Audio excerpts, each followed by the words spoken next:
Go back into the NBA, like we said, Jay. And we know that the Western Conference, by and large, should come down to two teams, the two LA teams. The Clippers, led by Kawhi Leonard and Paul George, and the Lakers, led by LeBron James and Anthony Davis. So yesterday, the Clippers fell in a tough one to the Milwaukee Bucks, 105-100. And the Lakers won their second straight after a 4-game losing streak, beating the crap out of the Warriors, 117-91. So as I said, since this will most likely come down to these two teams right now, which team should be more worried about the other LA team? Well, the Clippers are still chasing the crown. Regardless, they're chasing for a championship, and until they can get out of the second round, they should always be worried about the Lakers. They got to get past the second round. I mean, hell, if anything, they got to get past the Denver Nuggets. And so far, they'll see them in the second round right after playing the Portland Trailblazers, which is a team they should also worry about as much as we kind of doubt Damian Lillard and his team being able to get past anybody. I think they have the capabilities of getting past the Clippers. I think that overall as a team, as a unit, that will be one team I can see them upsetting.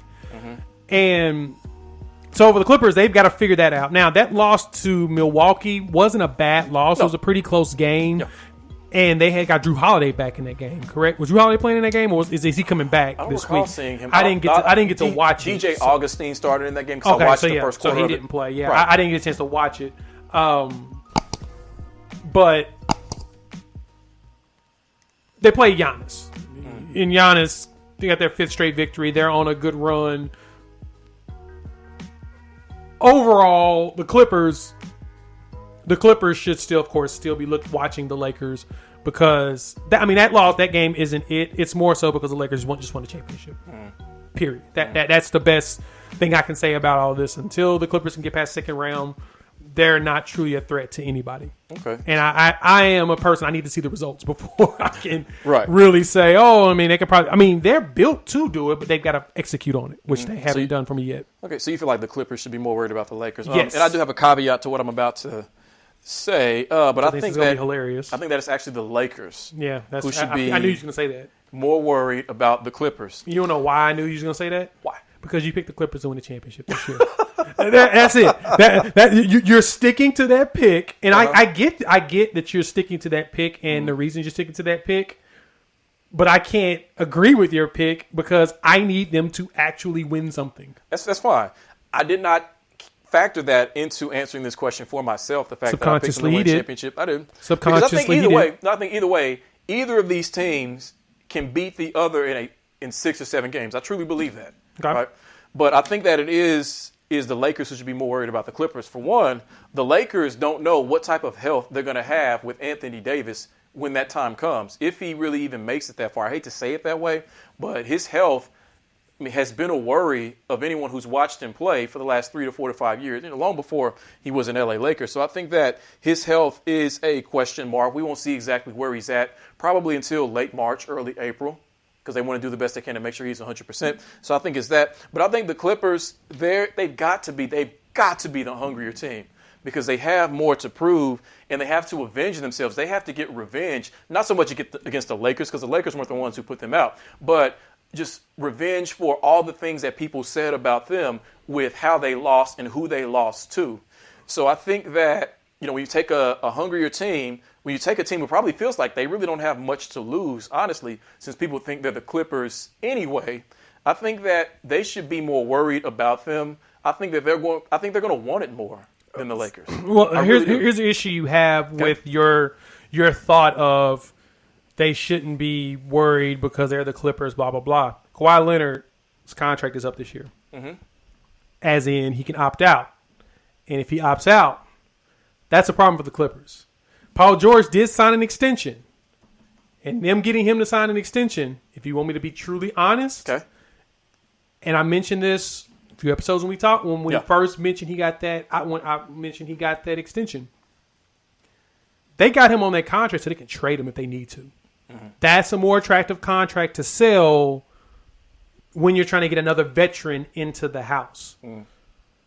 Because their contracts, usually stars' contracts, are at that level.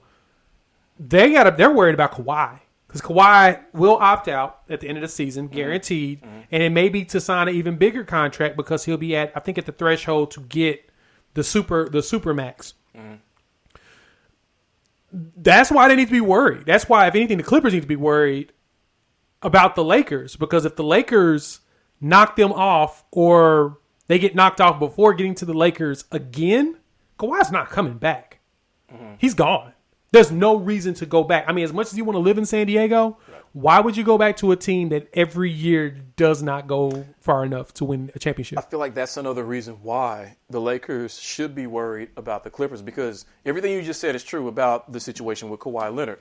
And the front office knows that. And the players in LA know that, and what their careers could be and how much fun it could be to play basketball, or not fun it could be to play basketball without Kawhi Leonard if he does opt out and doesn't come back. So they know that they've got to go all out. They've got to do everything that they can in order to keep him, in order to make him believe that he can win there, not just this season, but beyond that, especially in a league that has the Brooklyn Nets as currently constructed. So I think that should make them even more dangerous. They're even more desperate because they know if this turns out poorly for us like it did last season, we could lose our star. Whereas if that exact same thing happens in LA, LeBron and AD are running it back next season. So they don't have that fear.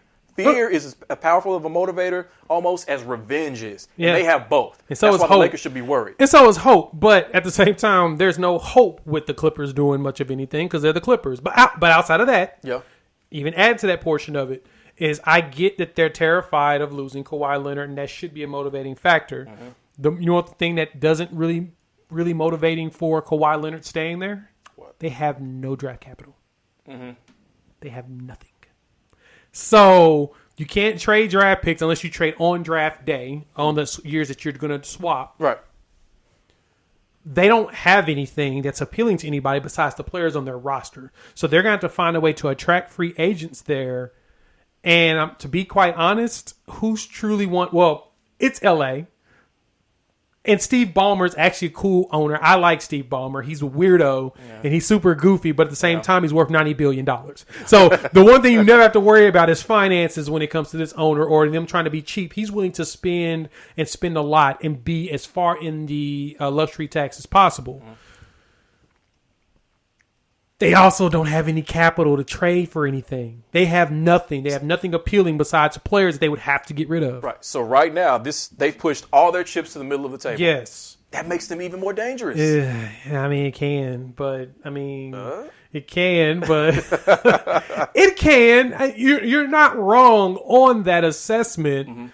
I just don't feel like the Lakers should be afraid of the Clippers. I think part of what you're getting at is there's this sort of dark cloud of mythology that hangs over the Clippers. It's funny now because they actually wear black uniforms a lot more than their original colors. So there's just this muck that's attached to them no matter what all-stars they get that will always make them end up as the Clippers. Exactly. That's perfect. That's actually a great way of summing it up. It's and it's one of those, it's really hard to even logically point out. Hell, last season, them losing to the Nuggets made no sense. No. That should not have happened.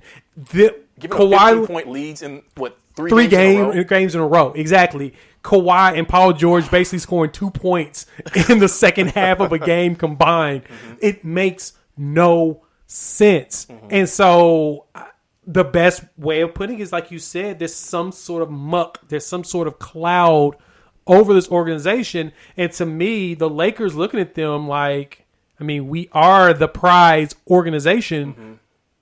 There's nothing about them that tells me that the Lakers should be afraid of them yet. You know what? So then, the two things that I think would help your argument is that for that reason, the Lakers surprisingly probably go into this feeling a lot more free, maybe. I think they aren't desperate for this. They just won the championship. They still have the Lakers jersey on, even if they lose. So they're going to be fine. Yes. Right. But the other thing that also worries me, I don't know exactly why, because it really shouldn't. The thing that bothers me about my opinion is that Montrezl Harrell is a Laker now. Yes. So what would that look like if they come up against each other in the Western Conference Finals and they have him? He was one of their dogs. He was one of the guys. He was. You know who's going to work the hardest when the Lakers play the Clippers? Montrezl Harrell.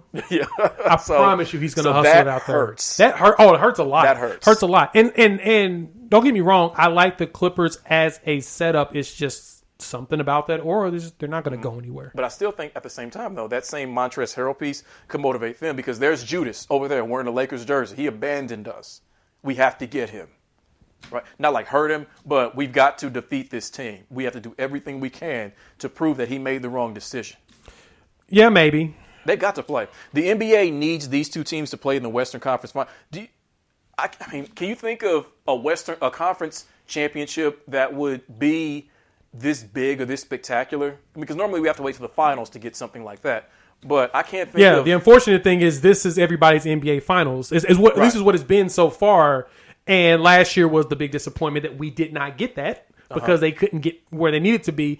And honestly, I don't see them doing it. I see them falling apart again in the second round. Clippers, you're going to do it. You got to believe. I will try to believe in you.